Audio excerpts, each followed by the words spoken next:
If your next car is electric, Indonesia will likely influence how much it costs. Not the badge on the front, not the software inside it, the metal in its battery. Governments across Europe, North America, and parts of Asia are phasing out new gasoline cars over the next decade or two. Battery demand is projected to surge by 2030, and car makers are racing to secure long-term supply.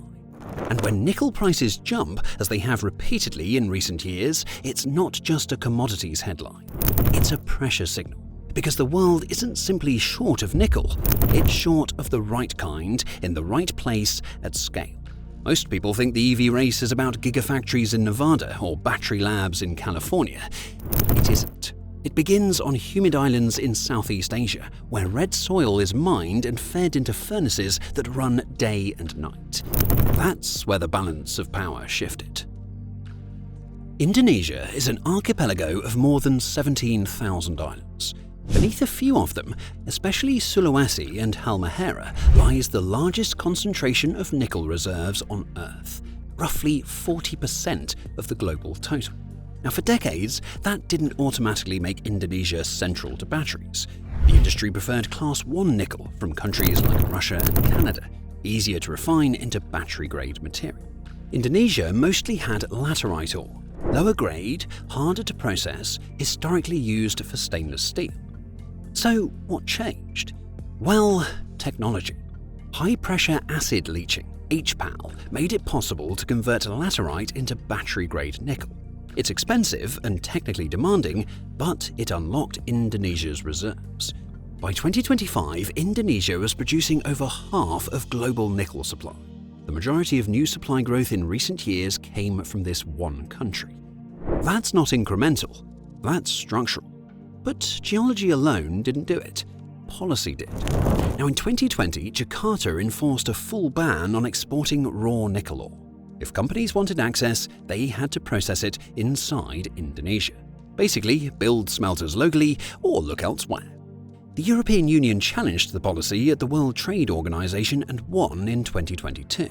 Indonesia appealed in a stalled system and kept the ban in place. So why didn't buyers simply shift to other suppliers?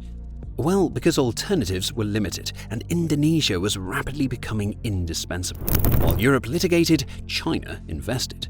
Billions flowed into industrial hubs like Morowali and Weda Bay. At the Indonesia Morowali Industrial Park, ore arrives by ship and leaves as nickel pig iron, matte or battery intermediates. Dozens of smelters now operate across the country. A single HPAL facility can cost over $2 billion. But once built, it anchors supply chains for decades. Indonesia's nickel export value jumped from roughly $6 billion in 2013 to nearly $40 billion a decade later, overtaking coal as its top export. Indonesia didn't just move up the value chain, it forced the value chain to move it. So why does nickel matter so much? Well, because energy density matters. Nickel-rich battery chemistries like NCM and NCA enable longer range and higher performance. For premium and long-range EVs in Europe and North America, that remains important. If nickel supply tightens, EV production doesn't stop, but it becomes more expensive. And in a competitive market, cost shapes adoption speed. There are alternatives, of course. LFP batteries, which use no nickel, are expanding rapidly, especially in China. They're cheaper and they're improving. So Indonesia does not have a monopoly, but it has gravitational pull. When it adjusts output, the industry reacts. Now, in early 2026, Indonesia reduced mining quotas by roughly 30%, including at the massive Weda Bay site. Prices responded quickly. Was it about managing oversupply, extending mine life, sending a signal? Well, likely a mix. What is clear is this. Indonesia moved from price taker to price influencer, and diplomacy followed. The United States signed a reciprocal trade agreement giving Indonesia FTA equivalent treatment for critical minerals under the Inflation Reduction Act, provided ownership conditions are met. The European Union concluded a trade agreement after years of dispute. China deepened its downstream investments.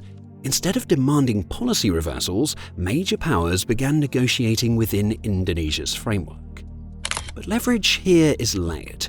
A large share of Indonesia's refining capacity involves Chinese ownership or partnerships. China provides capital and engineering expertise, Indonesia provides the resource and jurisdiction. That creates interdependence. If a facility crosses certain foreign ownership thresholds, US subsidies may not apply. Jakarta must balance Western market access with Chinese investment, and this isn't a simple East versus West story. It's a complex supply chain web, and there are vulnerabilities too. Many nickel facilities rely on captive coal power, and that creates a paradox. Green vehicles built on carbon-intensive processing. Environmental scrutiny is rising.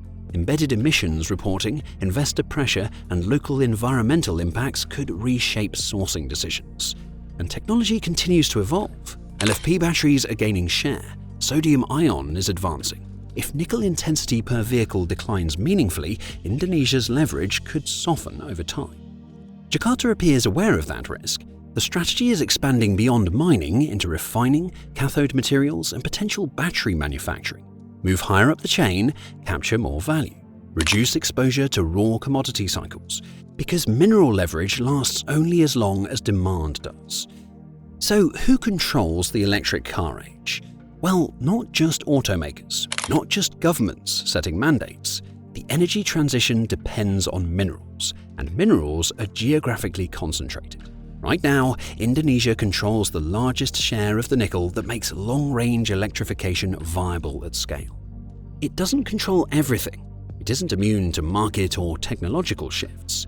But without Indonesia, scaling the current EV model becomes harder and likely more expensive. The electric future may be designed in California, engineered in Germany, and assembled in China, but a critical part of it begins in Indonesia. And nickel is only one example.